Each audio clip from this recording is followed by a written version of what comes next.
ama sain chibai le vekule aizola cholni Sunday ni kan manga puwan nei tuang atenu pa in anveng Chanmari ko shana in khom turin ei minon soma kal turin kan in buat saya vo in cholni hi Pastor Bial thalai in khawmpui alonia chuwang chuanin cholni pa ngai man ang chia lo ni lawa kan van nei hle in ka sia in khawmpo a phuram hle mai Chanmari Bial kina kan in khawm don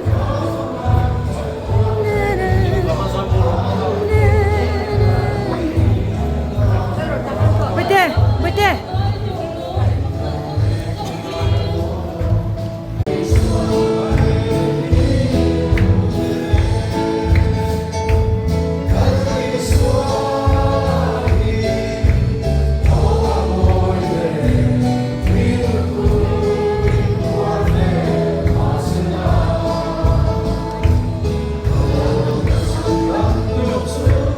tuna hlamoi deuh an lo sak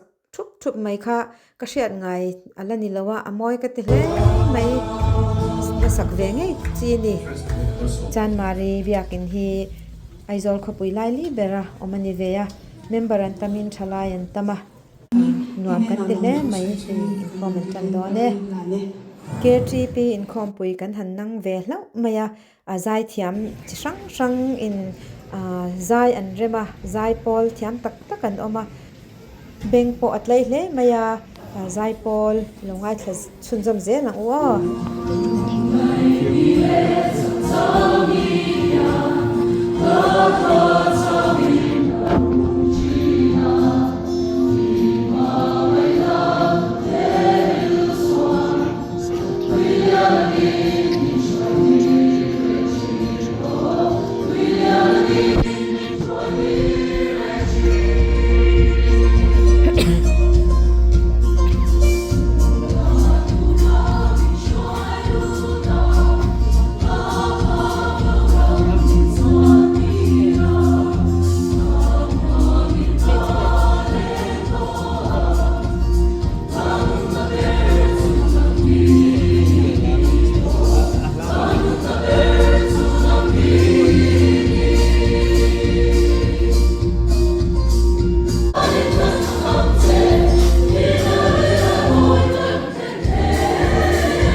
Chanmari ko shan zaipol ania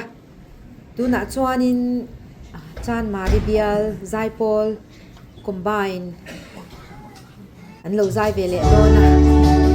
lo mai tha ule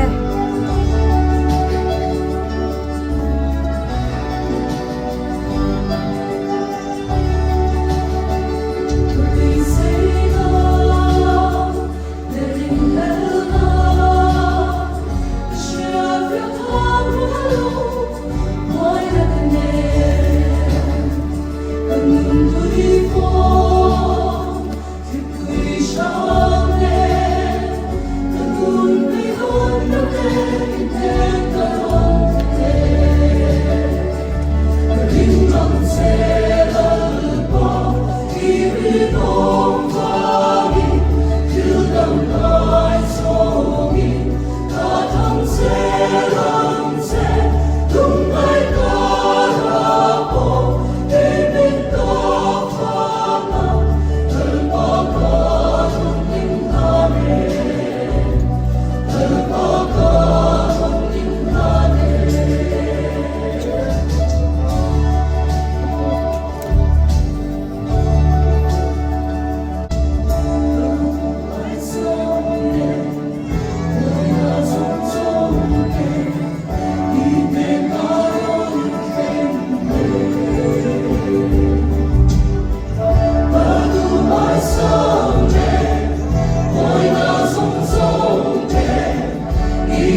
an thiam hle mai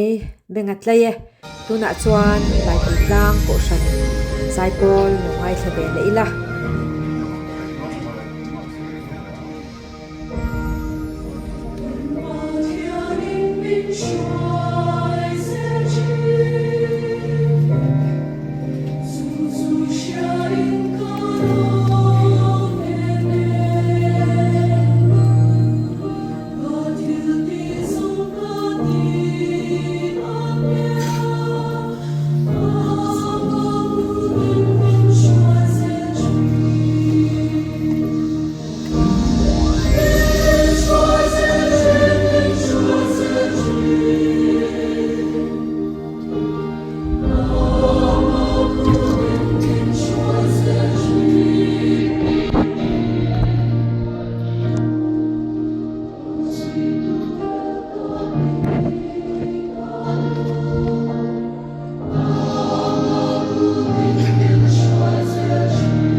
zai bol zong zong an zai thiam veka ngai thla kan nuamin bengat laya tin abekin katan chuanin an hlasak te hi amoin ka hriat ngai an la ni lawa zir thiam ve ngei ka du hle mai ka fa pa ne na experience thadeu ania kan lom hle mai Reverend Dr. Lalong Pui Hau Narin he hun special taka hian hun aron panga asar mani lo ngai thang ule zana khanin lalparin na ma umzia le poi monate sei to oro suli zana ro ring khom lo khan nom no ring ka ria a toite in sei nan lokela lalparin na ma ti he na ko poi mo te mai chu kanun kai shoi tu dana lalpa man ti he nia thil dang nilovin tu dang nilovin lalpan kanun akai shoi hian lalparin na kan kelo ni thina ni tin chu lo le chuanin lalparin na ha tina ko chu engdin huna po alo har sa dewani poin alo shom dewani poin alo nuam lo dewani poin kan be sei huna thil lo theng ma lo ni poin lalpa be sei pan lalparin na ma tlat kha kha ko poi mo chu ani le boka lalpa nilawa thil dang lai mo tu dang lai mo rin na ha hi sualani ti te poni sana khan kan sei to ani chui be chan chu tam men ti sam so ko na de khan ne dai la va de ke pathia ro pui se chu riat ro bo ro sa de ke la put chu lan te thi zana ga han chu ka chu nom men han hoya arsilo pe tuar mai ki dong e siam to mani ti ngai to na gan ri ro Athilo siya batang ringot po yan min lalpa hi engin matsen chon chiti. Chu general revelation. Ma se chu chulo to lo ba. Chu ba chuan special revelation aw lo ya. Ahun bike mai Isua Krista lo kala. Chu mi chan chin chu Bible yan chiang ta ken sia ania. chu abi ta kha pathian in pona special revelation anti chuan abi ka pathian in pona pom tu le ring tu te chuan lalpa hi anaral khat riat ve to lowa an pom chila atakin an tong to zok thin ei sa trong hian to know about God to know God ti hetang lamani tin an sei thi men ra khata pathian chung chang I swa chung chang lo rian I the ma se chuar riat an en chuan ani lei chin kher ma se chumi level atang chuan to know about God level atang to know God pathian pom chilna Isua Krista ne na in to in pol na chu Isua Krista rian na tik tak se helaya pola ni Isua rian na hi ral khat rian na knowledge satya ani dola ei pathian hriat dana hi kong chen in soina pathian in pon na hi kong chen in an soi trina pakha chu general revelation tia pathian ya thil siama he in pong ani pastor chu soi aro pui hle maya amero chu avain kan ron da theilowa min no she thiam do ni ya thalai ten pathian fakna hla sa a an han zaya thanin kudan benga an lam te hi mo anuam hle mai an zai thiam box si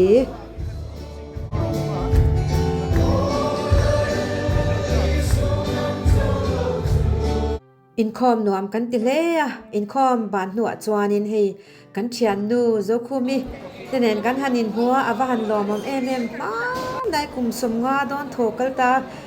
in thian in shat kha kan nia kan hanin hole hero pui ka tia tin hela hianin vo in hi special em awangin ei tur tui nai tak kan lo chopa kan ei che mai ni ka thian nu pui le uwani chuang ate po an fapa ko shan leader alo ni ve a lom om khop maya he hun special tak ka fapa ne na kan han mang ve hi aro pui na lom om ka tia min som tu te po an chunga kan lom hle ni thalayan tama an che suam mayan pu nom hle mai hei ka fapa pon an thil sem hi tu ya ti via wanyang pastor reverend dr van la rua hi USA Atlanta atanga PhD zirzo ani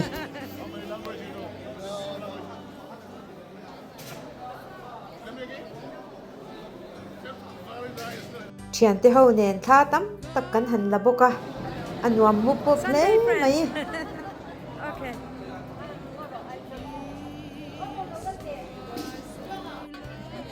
Chanmari Chalai in com kan tel vea anuam khop mai hei an tam man mel cha anuam kan ti anuam kan ti khop mai Chalai an tam si an zai thiam bok si some of our family relatives are up there.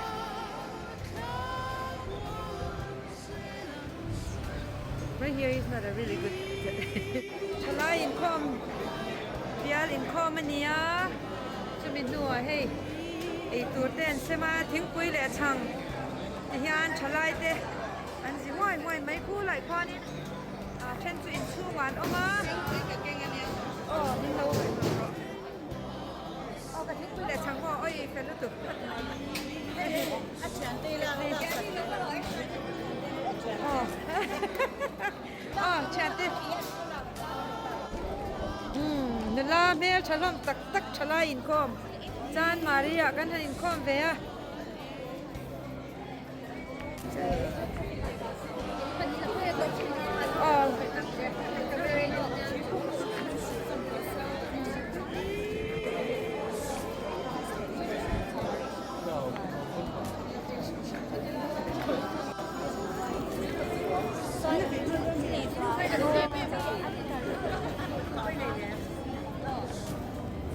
poi cháu mà cắn là hô cái cỡ thôi lắm.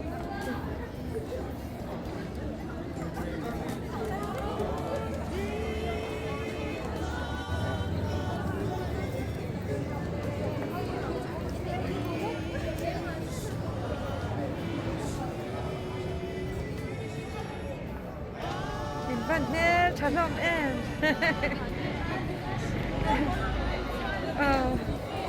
America ram kan omna lama hetiang hianin mipui tam tak in khom na kan kal ngai lawa tlem te kan in khom thina Chanmari biakina kan in khom chu ro pui hle maya nuam kan vati em in khom bana huwani tuang ati ina lunch ei turin kan chukha a hey an tu te an lo om ve nek neka ta to fa te le ma mi fa te an lom om ve ema ke pon ka voi khat mu na Oh, mi bitek, heta baby ka local pui la. tu te min ngai I like her hair. zual le mai chatui tak min lo siama kan van puar em hei hi doctor parte le anu pui tuang puin min siam sakania kan van lom em kan ron sei du lok ani hei hi ka thian nu pui te puwan i tuang ate ina tanga alan dan Puwan nei tluang ata ina tangin Chanmari venga tangin hey kan han They're in construction. kan han clear kwal vela mu thei a thui hle mai leng pui airport te 7 day tlang te avai va kon There was something very thang similar lampang to zong this, zong but te bigger. It was an han almost kok kwal vela ni 5 different. It almost looked like a hotel complex. In the middle of the valley, one road leading to sort of a complex of homes. I was very. kafapanen Mizoram kan lo zina kun hlutak kan hmang te kha avaro pui em kan lom em ema pathian mal som na ni thank you so much and God bless.